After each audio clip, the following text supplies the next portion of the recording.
Good evening, everyone. My name is Jessica Boro. I'm a current ELAP student here at Pepperdine Academy, and I am from Valor Academy, and I'm really excited to be here with my co-leader, Hrag Hamalian.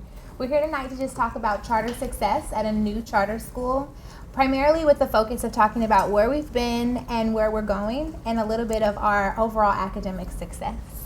This is my second program at Pepperdine. I was also a member of the Educational Leadership Administration program, and that is why I am now a current school administrator. I started 10 years ago in education. This is now my 10th year, which I can't believe, as a core member in Teach for America, 2002, and my placement site was Los Angeles. I was really interested in working in urban communities, so I started off at LaSalle Avenue Elementary School, where I taught third grade. And I stayed at my placement site for 4 years before taking a leap into the charter world. I just really wanted to know what it was like to work at a small urban environment that didn't have as many political ties stopping educators and administrators from really moving the agenda towards student achievement. And after working at a very top performing elementary school in an urban community that was California Distinguished and that was Charter School of the Year, I decided that I wanted to take the leap towards administration. And that leap led me to Valor Academy Charter School, where I met Hrag, and together we went from one room and recruiting students at Walmart to now, 3 years later, having 360 students and a full staff of 15 plus admin. I am Hrag Hamalian. I'm the founder and head of School of Valor, and I started in education in Watts at Locke High School. And my pathway definitely, growing up, I didn't foresee myself being an educator full-time, but after my experience at Locke, I knew that it was my calling, and specifically because I went through public schools my entire life, and working at Locke, I really saw the disparity of what the students in that urban environment were receiving versus what I had experienced throughout my personal life through public education. And so one of the things that I did at Locke, because we saw that Locke in and of itself historically has been in a community that has a lot of challenges in Watts, and the school in and of itself has faced numerous challenges throughout the years. And when I stepped in about 2005, there was limited accountability for teachers. There was a lot of violence at the school. Gangs were prevalent throughout the entire school, and academics were kind of the last thing that was really being thought about, and consistency across the board at the school just was not there. And so it made our jobs really, really difficult as teachers. It made the students' lives very difficult because they stepped into one classroom, got one thing, went somewhere else, and saw something completely different. And so I taught 9th grade biology there, and I got students that were coming in that were reading on a 2nd, 3rd grade level, and we were talking to them about college. And just seeing that gap really got me thinking about, what are we really promising these kids? And so I really wanted to make a difference at a higher level. And so I started researching charter schools, and during that time I had the opportunity with a group of other teachers to start a small school within the context of Locke, which is called the Math and Science Academy. And just with a little bit of work and working with the parents and with the kids, we saw incredible outcomes. And I thought to myself, if this can happen in this larger environment, in a school that obviously has all these challenges, if we can just separate this and start a brand new school and give kids what they need, they can be really successful and we can get them on the path to college. And so it was then that I decided to join Building Excellent Schools. I went through a fellowship program, which I'll talk about in just a little bit, and we launched Valor Academy in Panorama City. And one, just real quick, the reason why we chose this community specifically was because I'm very passionate about Watts, and my work in Locke. I wanted to stay in that community. At the time, it was getting saturated already with charter schools, and it was politically a very difficult environment to get into and start a new school. And so I looked for a community that had similar challenges, was very open to charter schools, and didn't have many educational options or choices for parents. And so that's why we picked this specific community. And it's a free public charter school. The kids that come to our school come from within a 5 to 10 mile radius. They have a lot of the same challenges that our kids faced at Locke. And I think me and Jessica are both really dedicated to our mission at Valor Academy, which we'll get into. And this drives everything that we do on a day-to-day basis. So overall, our focus is to make sure that we are creating students that will be academically savvy and prepared to go on to some of the top high schools in their community, even the nation for some of our students whose parents are willing for that, and then we'll be able to be accepted into some of the top universities in the nation and also internationally for some of our students that have that as their goal. We're extremely rigorous, and we hold students to bilateral accountability. That's academic and then also behavior, because we know that it's not acceptable for students from urban environments to be academically sound when they don't have the behavior skills to match that. So we have a lot of college readiness, and we embed that into all of our courses, and then we have specific components at our charter to make sure that our students are high achieving and that they have self-advocacy and they're overall just responsible scholars that can give back to their community. Everything we do at Valor builds upon this mission. Every decision that we have, every staff member that we hire, we want to make sure that they absolutely believe in our mission and our vision, and that connects back to things that I've learned as a student at Pepperdine, because Pepperdine is so mission driven, and it was just a natural alignment for me once I was able to connect with Hrag. Something that really allowed me to really buy in to Valor was the fact that it was so mission driven, and I knew that that focus would totally parallel the things that I had been exposed to at Pepperdine. Yeah, and Jessica hit right on it. Everything that we do at the school is completely focused around this mission. So there isn't a decision that we make. And Jessica and I, we work together very well because we at the core really truly do believe this mission, and we really do believe every child is going to go on the path to college. And we differ and challenge each other on a lot of different aspects of the school, but it always comes down to this when we make our final decision on anything moving forward. And so it's a really important piece of our school life, and this is everything that the school is centered around. So just to give you guys a little bit of a background of the community that we serve, we are in LAUSD Local District 2 and LAUSD Board District 1. The area that we're in is called Panorama City. However, the school site actually borders Panorama City and Arleta, and so we swap between Arleta and Panorama City when we're identifying ourselves. Our students specifically at our school and in the community, a large number of the individuals are classified as living in poverty, and so it is an economically challenged community. A lot of the individuals living in the community that are classified as being living in poverty are young. They are below, they're teenagers or younger. And then as far as the community goes, 20% of the population currently has a high school diploma. And so if you use that as a litmus test of how many people are going to college, getting into professional careers, coming back and building up the community, you can imagine what the outcomes are. So we're really there because this community really needs this type of school, and it really needs individuals from the community coming back and serving it. In terms of our students, I have Valor Cubs up there. We refer, our mascot is the lion. Our youngsters, we refer to them as the Cubs. Endearingly, as they get older, we call them lions. It is a diverse school. The majority of our school is Latino or Hispanic.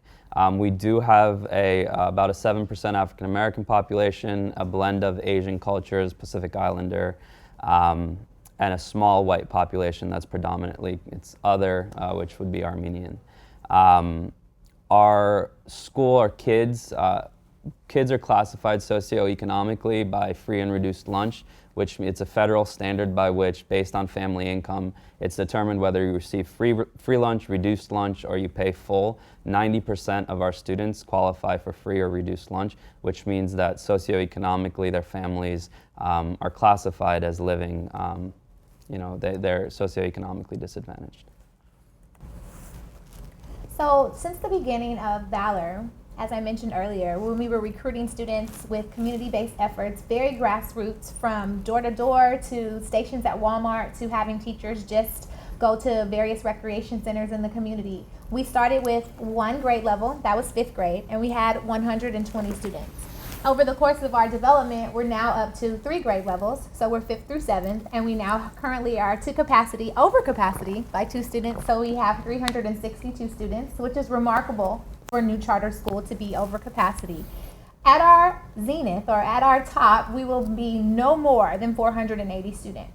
So this is something that allows us to be that public school choice option that a lot of parents are looking for. Just to give you a little background, most of the middle schools in our area they're serving over 1,000 students. So you can imagine if you're a student that's already academically behind and you're a student who is coming from a family that is economically disadvantaged, it's really hard for you to get what you need to prosper if there's so many other students competing for that same attention in the school that you're functioning in. So at Valor, we're able to offer our students more because we have a smaller school community. Class size is also smaller. We have a 30-to-1 ratio. But when you look at the entire school, you're able to see why a small community for middle school is best for students in urban environments. So some of the facts that we're really proud of Valor that we'd like to share with you just to give you a sense of who we are and what we do. We do have full enrollment, which is not common at schools. There's declining enrollment across the board. So full enrollment we're very proud of, as Jessica mentioned, because it means that parents want to send their kids there and kids want to come to school. And one fact that's correlated to that is the 98% average daily attendance, which is important for a number of reasons. The primary one is if kids aren't in seats, they don't learn. And so 98% of our kids show up every day, which is extremely high. On average, a school that's doing very well is about 93%. So that's important because this is where the school gets its funding, but more importantly, it's because if the kids are in the seats every day, that means we have the maximum amount of time to help them learn. And that feeds right into our academic success. As a first-year charter school, we were able to be above the curve both for the state and also for our local districts. And we scored an 835 in our API, which is amazing for students to earn that. And then in our second year, we had a 15-point increase. So we're up to 850, which is phenomenal for our students. And at the end of the day, it's just amazing for our teachers and our students and the community because that's who puts all the hard work in every day. So it's amazing to lead a population that's so committed to academic success. Another thing we're very proud of, we recruit, we mentioned this, and retain more students in our first year than any fifth grade encompassing charter within the LA area. For a first year school, 120 kids in the fifth grade. You have to imagine for a fifth grader to come to our school means they're leaving their elementary school in the year that they would graduate. And if you can think back to your fifth grade graduation, that isn't an easy thing for a child. And what we really love to see is kids actually dragging their parents into our orientation sessions and saying, I'm going here. I don't care what you say about whatever. And so, and we again and again every year, it's really amazing how the kids themselves recognize the importance of a good education. It's so true. And students have made immense academic progress. In our first year, we were able to move students 2 grade levels. So that means our students entered Valor Academy averaging at about a 2nd grade level in 5th grade. So they were 3 years behind. And by the time they left Valor Academy, they were above grade level. So that's actually a 3-year growth, which is phenomenal. So our students entered 6th grade on grade level. So we really were able to move the agenda for our students. And that has been a consistent trend for us over the course of our past 2 years of data that we have currently. In addition to that, we have passed our LAUSD review of flying colors, and that is amazing for charter schools, especially in the current climate, as we all know, with school reform and that being a difficult thing for a lot of the traditional public schools to accept. So when we have been reviewed by our overarching charter board, we have passed with 3s and 4s in our last 2-year evaluation. We have unrivaled community support. I'll talk a little bit about this, but a really important thing to me, to Jessica, and all of our staff is that we had this school and the school felt that it was part of their community. It wasn't, we start the school and then we invite you to come or we ask you if it's okay after we've started and doing a good job. And so that's been a huge part of, before we even had kids or anything else involving the community. I'll touch upon that a little bit more later on. Something that's also unique for Valor is that we have 100% mainstreamed our special ed population, and we have over 10% of our students that we currently serve across grade levels are students that need resource services. That spans from specific learning disabled to visual processing, and we also have a high percentage of students that have autism. So it is amazing for us to have people come and visit Valor and question, well, where are your students that are special needs, or where is your special ed population? And we're always able to say proudly, oh, they're right among you. They're mainstreamed on our campus, and they're performing at just enough, they're performing at the same levels as their counterparts because we have such high expectations for all students. And our special education students are celebrated. The kids, Yes. you know, they feel a part of the community. There's no, when we say mainstream, we mean mainstream. The kids do not feel like they have are any different than anybody else at on the campus. So I'm going to jump into a little bit of the organizational part of Valor Academy and what it took to start the school, even before we kind of got kids in and got the school off the ground. And one thing that's really important to note is that the way I was able to start a charter school, I came through a specific fellowship that was completely focused on an entrepreneurial model and an independent model of charter schools. So when you hear about charter schools, oftentimes you're hearing about charter management organizations. There's KIPP schools, there's Green Dot schools, there's schools that have they have three or more sites, and they have a back office that helps support all of the different functions that they have to do that fall outside of the academic realm. So that includes recruiting, facilities, legal, all sorts of compliance. There's somebody on the back end taking care of that. In this situation and through the Building Excellent Schools Fellowship, this is a completely entrepreneurial model, so everything we did was from scratch and the ground up, which is great in some ways and very challenging in other ways, and those are some of the things that I'm going to delve into tonight. So the first and foremost, getting a charter and writing a charter was an incredibly difficult thing, a very rewarding thing once we received it, but put forth some challenges throughout the process. So I spent about a year and a half actually just doing research. So before anything, I spent about a year and a half through the fellowship, the Building Excellent Schools Fellowship, visiting over 20 to 25 models consistently of high-performing charter schools throughout the country. And during that time, recorded best practices throughout schools. And so a charter school or a school is not something you sit in a room, in a dark room, and write down all sorts of different ideas that you really want to put forth. There are tried and true things that work at a number of schools, and those are the things that at Valor, it's not an experiment at Valor. It's what's working in similar communities and what are we going to bring in here and modify to make sure we meet the needs of our kids. So as far as getting a charter, the largest challenge for us really was specifically through the district.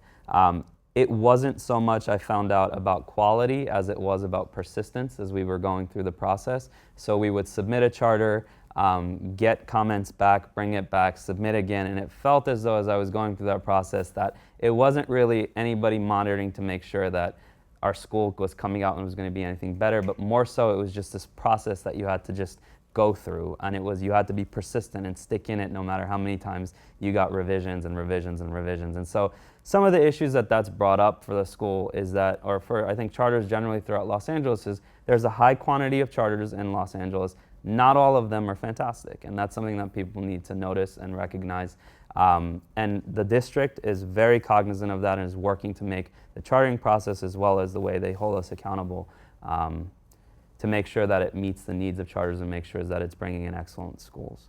I don't need to kind of go very in depth, but there's some definite issues between charter public schools, which are public schools, which are part of the district, and traditional district schools. There's a lot of myths out there. So, charters don't serve special education kids, or charters cream pick their kids. So people come in and say, where did these kids come from? They're so amazing, and we're down the street. It's the same kids that would have gone down to the other elementary school or the other middle school. And something we constantly face is this lack of knowledge around what a charter school is and what they're there for. And what that's really made difficult for us moving forward is charter schools were supposed initially to be an incubator for great educational practices. And we feel as though we've done a good job at this point, and we know we can do better in certain arenas, and we are just hoping that the day comes when we can both share with other schools in a way that they can learn from us. And then obviously there's traditional schools down the street that have been open for 50 years that we can learn from them as well. And so that's one of the things that's been difficult for us from the authorization standpoint and just the general being a charter school. One of the pieces of getting the school off the ground was making sure that we got people on board that could help it. So initially, when I was going around, I had a piece of paper and nothing else. It was a piece of paper that said Valor Academy on it, had the mission on it, and then I had to go around and sell this to people. And so all I had was this idea. And so the first thing I had to do was get the right board of trustees. And so we have a board of trustees right now of over 12 people. It's gone up and down between 8 and 12 people. And what those board of trustees are responsible for doing is making sure that the school, throughout the course of its growth, is they're monitoring and making sure that they're aiding the school in its development. So we have people on the board that from legal backgrounds, real estate, et cetera, that have helped build the school. That process was a very important instrumental part of making sure that the school got off to a good start. And I'll just touch upon these are just some of the organizations and community organizations and organizational people, individuals, corporations that we went towards and sold on this idea even before we could start the school. Specifically on the community end, we really wanted to make sure that community had buy-in to this school before we even brought it up. And so I spent a year, literally every night, every Rotary Club meeting that you could think of, and every church meeting that was in the area, and every police meeting that was in the area. I was there presenting, talking about the school, about the benefits that it could bring, and just getting people to buy in. So after 3 or 4 months, it wasn't Hrag going and talking about Valor Academy. It was community members being like, Valor's coming to Panorama City, and how are we going to make this happen? So that when challenges arose, it was them helping me push the school through those hurdles. Financing is a huge problem in California. That's because of our economic situation right now. That's not a surprise to anybody. One of the things that I will put out there is California, as far as public education goes, is one of the lowest funded states. And so per pupil, we get about $6,000. When you compare that to a state that has pretty similar cost of living, New York, Boston, you're looking at $16,000 to $18,000 per student there. And so we're working with a lot less in these areas in LA, and we're still making it happen, which we're very proud of. So it's really important about maximizing dollars. And so one of the reasons we have to do high recruitment is obviously because we want to get as many kids into that school as we can serve. There's a limit of what we can take in and what we can do with the money that we have, and that's capped us at about 120 per grade level. One of the things that I will say that's been a challenge that we have continually, I think, done a really good job of is making every last cent count. And I manage the school budget like it's my own checkbook. When people come and ask me even for a $50 expense, I will say, that didn't sound right. Not like my own checkbook as I spend the money on my own, but as carefully as I would. If people even come with a $50, $60 expense, I want to know what it's for, whether it's going to really promote our mission and make sure that we're doing. So incredibly tight systems, internal controls where there's a checks and balances. And unfortunately, that doesn't exist at every school. And that's a really important thing, specifically through Pepperdine. I talked to Jess about this a lot. One of the things that I'm really passionate about is making sure that the education that administrators are receiving encompasses the whole gamut of what administrators do. And one of the really important pieces of that is finance. And I'm always really happy to hear when we talk about how they're learning about budgets and how they're learning about managing internal controls and such on a school site. We hire very efficiently. One of the really important parts of our school is you're looking at it. Both of us, if you could melt us together, would be what a traditional principal is at a traditional school. We've split the role where Jessica completely is in control and helps out with the academic program. I have a foot in it, but only to help. Otherwise, my side of the school is completely all of the operations, finance, legal, doing a lot of the organizational work that goes into making the school successful. Can I add to that? Please. And what we found oftentimes is sometimes we get so invested in our role and we'll look at each other and we'll say, how could we do the other person's part? And it speaks volumes to the fact that there are traditional school principals that have to do both of our jobs. And what you'll find in urban communities, the one thing that suffers is the academics.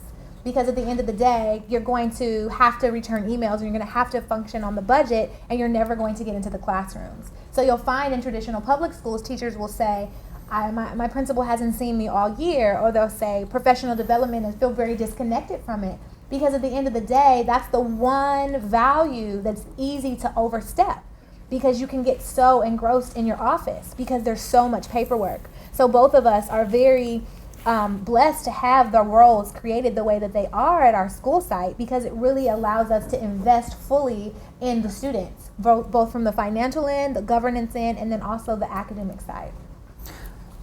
And just moving along from kind of the hiring and our just general job positions at the school, one of the important pieces I talked a little bit about California finances, our school runs completely off federal and state budget. So if tomorrow we didn't raise $1 more, that's been a piece of it that I've been committed to from the get-go. I don't want to promise anything I can't deliver on, and so our entire school runs off state and federal funds.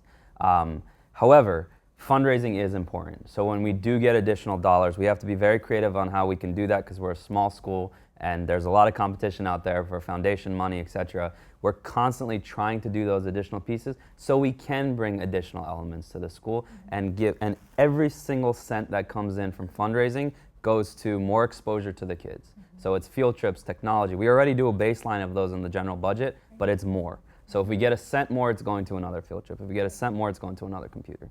And then finally, just playing into that, media and publicity is really important. I'm constantly trying to bring people to the school, making sure they know it's there. You know, we were on Fox News in our first year, which was great. The kids were very jazzed about that. And so just constantly making sure that the school stays within kind of the spotlight of the charter world, of the education world, etc. One thing I couldn't have foreseen and what has been the greatest challenges that we've had at Valor Academy is having a home. Which sounds silly because we're telling you we have an 850 API, you know, the community loves us. At the end of the day, this has been the biggest challenge. Where do we plant ourselves? And we're on a beautiful right now 2-acre facility, which was a former Baptist church in the community. We rent that site from the Baptist church. We have a good relationship with the church. We don't teach religion, we're a public school, I just want to make that distinction. But at the end of the day, about 15% of our budget goes to our rent. And so you can imagine there's all these myths out there about charter schools get more money and charter schools this and that. At the end of the day, 15% of our budget goes to just having a place to be, a place to live with our school. And so that's one of our biggest challenges.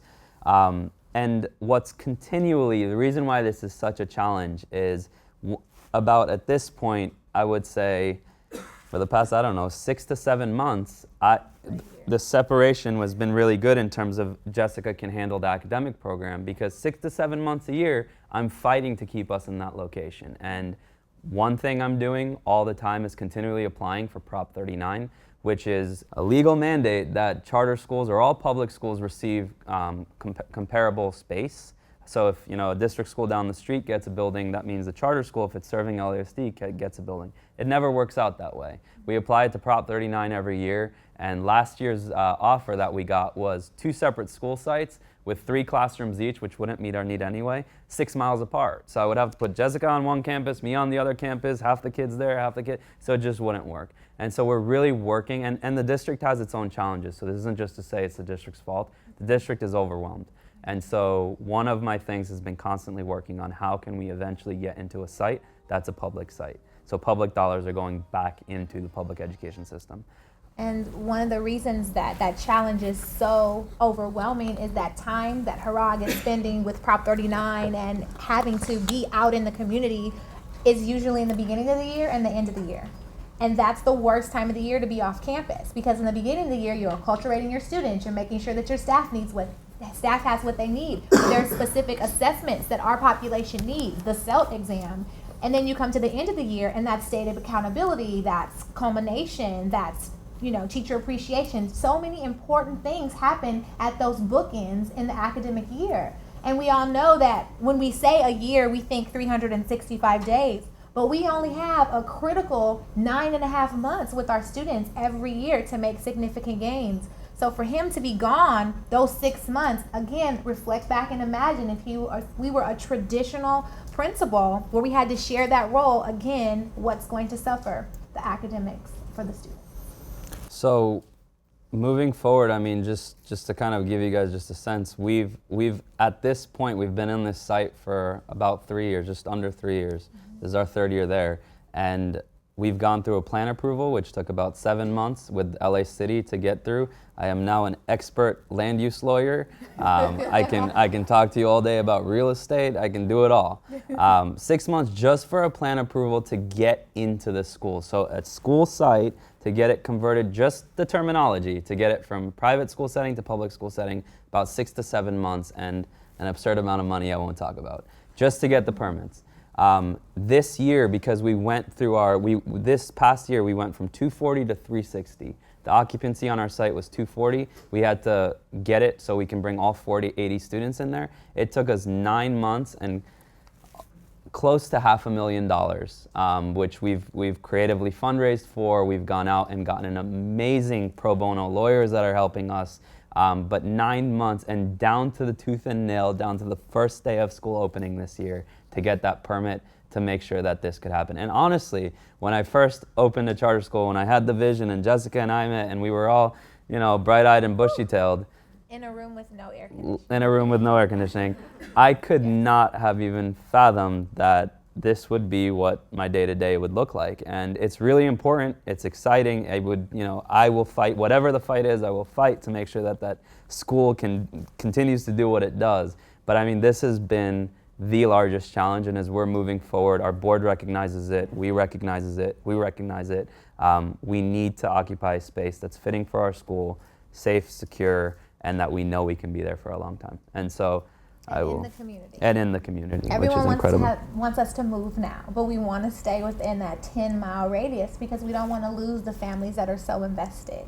That's the thing, going back to Prop 39 that Hrag was talking about. There's places that we can move, but earlier we mentioned that we're so invested with this community because they need the public school options. So we can't leave because we've already made that promise, which connects back to our mission. So we're really tied there, and we will not leave. And another reason we won't leave is because we're doing so amazing. So in our first year, I can't boast enough about how our students and our teachers performed well beyond our expectations. Fifth grade in our first year, our scores were 835, which was above the curve for the state and the local districts. And we were more than excited. And one thing about Valor that our students can say and that our teachers say is that we really work hard and play hard. We believe in the value of success, but we also believe in rewarding that success. So when you come there, you feel this amazing energy because our students, when you go into the classroom, you see these little people that are so focused on academics, and then you go out into the schoolyard and you are able to remember, oh my God, they're children. When you get back into the classroom, they're professional college students speaking in a language that is well above their peers in surrounding areas because they have truly bought into the idea that they are winners. And we really don't have to do much more because we've already ignited a fire of success within our students. So they demand from us academic rigor. We no longer have to instill in them that school is important. And because of that, our results speak for themselves. So our first year, we came in at 835, and we experienced a 15-point increase for our second year. So we were able to round out last year and start out this year with an 850 API. So we were, again, just more than pleased of our scholar success, and I can't speak highly enough of our teachers. They are phenomenal. I mean, they work so tirelessly to make sure that our students are not getting a education, are not getting a scripted program, but truly understand and have mastered the state standards. Our students know the language of the standards, and they can speak them eloquently because they truly know what it means to be scholastic. And nothing's truly a surprise to them because they're constantly given the vocabulary, and vocabulary is key. It's the gatekeeper for students in urban communities. It's so important for them to be able to speak the language of the assessment so that it's not a surprise, because often that's not the language that they speak when they go home, especially in second language environments and students that are from urban communities. So that's something that drives our academic success as well, because we expect them to speak academically in the classroom, and then when they go outside, they can relax. So that's that work hard, play hard. All of that said, we were able to perform above the district and then also above the state. So I'm very pleased to say the Valor Academy, we are the light blue, I believe. Yeah, so we're the light blue section of the graph behind us, and you can see that we were in the 800s for 2 years, and the state and the local areas around us are still pushing high 700s. Overall, I just continue to brag in Jess's domain. We are also ranked 9 out of 10 for similar schools throughout the state of California, which is a huge honor. So if you take our schools and you compare the demographics across the board in the same grade levels across the state, we're ranked 9 out of 10, which is something I'm very proud of and speaks to the work Jess has done. So something that I learned at Pepperdine, which is absolutely important, and I can say now after being a school leader, that it's important to get the right people on the bus. I mean, at the end of the day, we can have a vision and we can have a mission, and Hrag and I have a very, very comfortable working relationship as school administrators. We know each other very well, I can say. So we push each other's buttons on purpose, I think, to remind each other why we're there. So if something comes up, we're constantly saying, I don't know, how does it connect to the mission? And it's sometimes when he says that to me, it's frustrating. But at the end of the day, it's great to know that I have a leader that is truly prudent when it comes to the school mission and vision. No matter what, it's comfortable knowing every day when I leave and every day that I come back to work that my co-leader is unshakable behind the fact that our students will succeed. So no matter what challenges come our way, we're able to look back and reflect and say, we made the right decision. And that all goes back to the fact that the right administration team is on the bus, and this is our amazing administrative team behind us. We're split. He took the role of a principal and truly made sure that everybody had their own realm. So I'm over curriculum, and we have Mr. Elijah Sugai that's over all things operation, lunch, finance, attendance. It doesn't matter. So no one has to function in anyone else's realm unless it's necessary. And we have our office manager who is just a stakeholder in the community that we couldn't live without. And now that we've grown, we have a dean of students because we know that it's important for behavior to match academics in urban environments. All too often, you have students who can perform well at school, but they don't understand that their behavior is going to be the gatekeeper to that job, to that university, to that private school that they need to attend.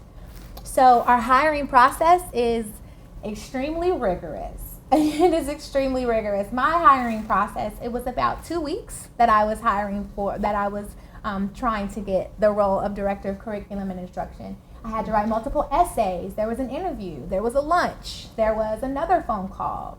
There were times when I was just saying to my husband and my mom, I think this is a game and there's a camera somewhere. I'm not quite sure if this person is really going to hire me. But all of that goes into also our teacher accountability. Our teachers have to submit an essay as well. They have to pass a phone interview. And they have to also pass an in-person small group direct instruction lesson with our students. Our students have to buy in to the teacher. By the time we do our teacher interviews, the students have a high threshold of accountability and rigor. So if you can't engage our students, then this is not the place for you. After that, there's a debrief. Because communication is key at Valor Academy. We're constantly in your classrooms. We're constantly collaborating. So we want to know how well you take feedback. Because if you can't take feedback, then this is also not the collaborative environment. Because we're constantly pushing each other to grow beyond our expectations. In addition to that, our teachers have created a component of a teacher section in our interview process. So they collaboratively got together and said, well, this is what it means to be a teacher at Valor Academy. So we think that anybody who is interviewing to be a teacher should kind of pass through us too. So they've created a questionnaire, and for every person that's interviewed, one teacher gets to sit in on their debrief and ask them questions about collaboration, planning style, mission and vision. How well do you really want to connect to the students that we'll be serving? And at the end of all of that, there's a waiting period to see how this person will respond. Do you email us? Do you ask for feedback? What is your wait time like? And after all of that is said and done, you are brought on to the Valor Academy team. So it's all in all, I would say maybe about a week to 2 week process. It sounds daunting, but it's important for us. We're together from 7:15 till 5 o'clock every single day. So we get to know you pretty well, and we want to make sure that you truly are invested in the mission. We see each other more during the academic year than our families see us. So it's important that we fit very well together. Teacher retention is ideal, and I boast about the fact that the teachers who have left Valor have all gone on to pursue either law school or to start their own business. So no one has said, I'm out of here because I can't take it. Everyone has decided that they want to go on to pursue other avenues to further impact the students in the community that we're serving. So we have one teacher that is in a USC PhD program right now studying literacy in urban environments. And we have another teacher who's in San Diego, and she's studying law school. Her parents are also educators, and her goal is to go back and inform educational policy. So it's definitely a place where teachers usually stay, and if not, they go on to do something else that will affect education. Staff motivation, it kind of speaks for itself. We're a young staff, we're a committed staff. We hug each other, we give each other high fives, we play games during professional development. We're very competitive, so we believe in a joy factor. Everything that we do is tied into valuing the people on our staff. Because if you feel valued as an educator, speaking personally as somebody who will never take my foot out of the classroom, I get to teach one class every day. I know what it feels like to be on a school campus where your craft isn't valued. Well, if you don't feel charged every day, that's going to trickle down into the students that you're teaching. So I think it's absolutely important to make sure that your teachers are happy. Because if they're happy, teachers create happy kids. It's not a mystery. So whatever I can do, I'm constantly asking, are you okay? Do you need anything? And when they say, no, Jess, really, I'm fine. I'm like, awesome, my job's done now. I can move on. So staff motivation is key. Even though I think we can probably do more. Yeah, no, I think in all of these categories, I think we're doing a good job, and we're really pushing ourselves as we grow and we see the type of individual that we want on site. This is the place where I think over the next few years we're really pushing ourselves. So if people ask us what's the most important asset at your school, it's human capital. At the end of the day, I think if I walked away tomorrow, just closed the door and left, I can be confident that things are still going to work because each individual person we brought onto the staff has the drive, they have the commitment, and they want to see the same things we want to see. And one of the things that me and Jess have noticed is that whether it's at Valor or teaching elsewhere, kids mimic what they see. And so if they see individuals that come dressed to school professionally and behave professionally with one another and, value what they're doing, they're going to do the same thing. And so that's why, it sounds like torture, our interview process, and some have said it is, but at the end of the day, we want to make sure that the people that are standing up in front of those kids are the models of what those students should be. And that's absolutely important to us, and we don't compromise on it. So curriculum and instruction, this completely falls in my realm, and I am so proud to be able to have a role that I feel was just specifically crafted for me. I love teaching, and it's just something that I have a passion for, and I'll never lose that passion. So I'm able to directly work with teachers as they create the curriculum at Valor, and then provide them feedback consistently, and I'm in their classrooms collaborating with them regularly. So at Valor, our curriculum development process is pretty intense. Every summer, our teachers come back to school 3 weeks before school starts, and 2 weeks is dedicated to developing curriculum. And even if you're a returning teacher, I'm expecting you to look back at your unit plan and look back at your standards and align it, because you should constantly be refining your practice. So what you did last year that was great, make it stellar. What you did last year that didn't work, remove it. Don't wait for that week of instruction to realize, oh, this didn't work last year. You should already be on the ball. So teachers collaborate and they create standards-based lessons. We don't prescribe to scripted programs at Valor, because if it's scripted, then all you're doing is reading what someone else told you was good teaching. But if you're passionate about what you're doing, you're putting your energy into every lesson that you create for the students. And at the end of the day, our state doesn't measure us on a on a scripted curriculum. Our state is not saying how well can you teach this script.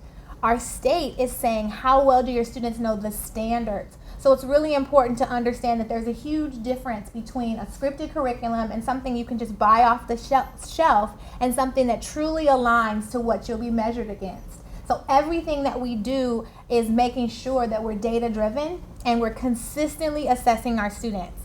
And by assessments, we don't mean bubbled in tests. We want creative, authentic assessments. Can you produce authentically what you learned? So we're very project driven. Our students have to do at least one project per content area a semester. So that means that by the end of the year, they would have done 3 projects for every subject. So 3 math projects, 3 writing projects, 3 science projects, and so on. Because a child's mind needs to creatively produce what they've learned. And my output of what I learned in class should look absolutely different than Hrag's output from what he learned in class, because your creativity is based on your life experience. So when I go home and produce a math project on standard X, it's really a representation of my excitement for learning. So it should produce and it should come across as a thrill to present to the class. And that feeds into our students' academic outcomes as well. So they're not just constantly bubbling in the test, which is rote, and which what you'll find is you get burnout. If I'm constantly doing a multiple choice test all year long, when it comes to the end of the year where you have this big accountability measure, students are tired and they become apathetic. But if they know that, oh, this is just another measure along with my essay and my verbal presentation and my portfolio and my parent conference, then they're like, okay, I can also do that too, instead of this is all I have to do. So the teachers value their profession because they have an opportunity to truly produce what they went to school to learn how to do. I would say regular grade level collaboration. This is an area that we have both grown in. I will speak openly that in the beginning of starting Valor, professional development was very administrator driven. We did all of the professional development because we thought that this is what you need to do to be at Valor Academy. And I learned that that is not what my teachers needed, and that was definitely not what they wanted. So this year, professional development is 75% teacher driven and 25% administration driven. So 3 times a month, the teachers don't even hear from us at all unless it's an update. And they're so much happier this year. They have an opportunity to collaborate in grade levels once a month. They have an opportunity to collaborate in their content team. So just the math department will get together once every month and talk about what's going on in math across grade levels. So when the students get to 6th grade, the 6th grade teacher is not surprised that they don't know X. That 6th grade teacher has heard their struggles all year long the year before, so that they're prepared to meet those students' needs. And we make sure that every grade level meeting, the teachers have to be reflective, so that they send those notes to me so that when I go to classrooms, I know how to best provide feedback to the teachers. Just to add to that, another place where we've noticed we value teachers' input a great deal, and we've learned over the years how to make a viable way to do it at this school without interrupting the course of their day. And so we've also created committees that teachers can get on in terms of being able to speak to the culture of the school, the organizational aspects of the school, the academic aspects of the school. So we have the technological aspects of the school. And so if a teacher at our school cannot say, I never got to speak to X, Y, and Z, they're just doing it because you have the opportunity. You have the opportunity to sit on that committee, determine what it is to come forth. It's obviously, Jessica and I play a big role in determining whether that does fit where we want it to go. But we really have, as Jessica mentioned, we've learned it's not just top down, it's not one way. We've really created a collaborative environment. We've seen the value that's come through that. Absolutely. Pepperdine and Valor. One book that I learned over my course study at Pepperdine is The Art of Possibilities. Yeah, Xander and Xander. And one of the components of Xander and Xander that I really believe drives the focus at Valor is to honestly, at the end of the day, once you are living your mission, is to just not take yourself so seriously. We're working with children. Every day we make mistakes. Every single day. But we can't go home thinking that it's the end of the world. We have to bounce back and just realize that something else from that text that sticks with me is that it's all created. All of this is invented. We're not creating anything new here. There's another fantastic charter school in California that's doing just as great, if not better than Valor, and we believe in learning from them. So we do best practice visits very regularly, and we make them specific to grade levels. So the English team this year and the 5th grade team will go see a solid 5th grade school and glean from that school so that we can come back and replicate those practices at Valor. And that's what we believe education should be. Every teacher knows that we steal things all the time. Oh, I like the way you did that board. And the next day you see it in the classroom of the teacher who walked through. That's what education is about. And we believe that that's something that drives Valor because we're so mission driven. I mean, literally, I can't say it enough. Every single decision, as much as it pains me sometimes to want to just be out of a meeting in 5 minutes, is mission aligned consistently. I think one of the aspects of our school, and what you're looking at actually here, the picture of this, is our students who belong to Pepperdine at our school. And so one of the aspects of making making college very tangible for our kids is making college very tangible for our kids. And so when kids check into Valor Academy, they come into the 5th grade and they have 4 years with us through the 8th grade. And so they check into one of 4 universities that we've tried to create partnerships with, which are Pepperdine, LMU, USC, and UCLA. And this is our cluster of Pepperdine kids, and you see 5th, 6th, and 7th graders in there. And what this was a college cheer-off. And so Pepperdine competed against UCLA in this specific cheer-off. The video's on YouTube if you want to see it, and Pepperdine obviously won, as you can see from what's out there. But But the reason why I put that forward is because I've never been a Pepperdine student, and I've been more. I'm sorry too. I'm sorry too. But at the end of the day, what I've continually been really impressed with, and specifically through the Ways of Service program, there's a real commitment to giving back. A real commitment, not just this. We say we do this, and we do a few things every year, and we put that up on a website. It's a real commitment. It's literally an email every other day from Pepperdine being like, listen, we've got this great opportunity for the school, for the kids, for your teachers, etc. And you guys really live it. And I think that's something that we're very committed to, Pepperdine's very committed to, and we're very excited to be in this partnership in terms of working with Pepperdine, working with Waves of Service to make sure that we're continually providing our kids with what it's all about. At the end of the day, it's college, and Pepperdine is a great example of a fantastic college. Can't say enough about how, as an alumni, I feel so supported because we have multiple universities that Hrag and I are both alumni from that also support Valor. But Pepperdine does it in just a very unique way. I feel that as a student and having come through one program and nearing the end of another, God willing, dissertation, I can definitely see that the mission focus. In every course that I've taken at Pepperdine, I've had to create a mission. And then if you say to your professor, oh, I've already created a mission, then they look at you and say, awesome, refine it. It should always be refined. You should not have the same mission this year that you had last year. And if so, how can you change it? And it's to the point where I'm like, come on. But now that I'm living this mission-driven life, I see the value that Pepperdine places on their mission. We're constantly being asked, as Hrag would say, we both co-teach life skills together to our freshmen and sophomores, which are 5th and 6th grade students. And we have Pepperdine visitors come and teach our class as well. We've had heads of program come to our school and talk to our students. And I feel that this connection is so much deeper than the fact of, oh, Jessica's an alumni. It's really living the mission. And I feel that even if I wasn't an alumni of Pepperdine, the fact that they're so mission driven, they would still be so connected to Valor. It's not fake. It's so unique and real that it's definitely hard to. Hrag and I were trying to figure out earlier. We couldn't put our words to it, you know.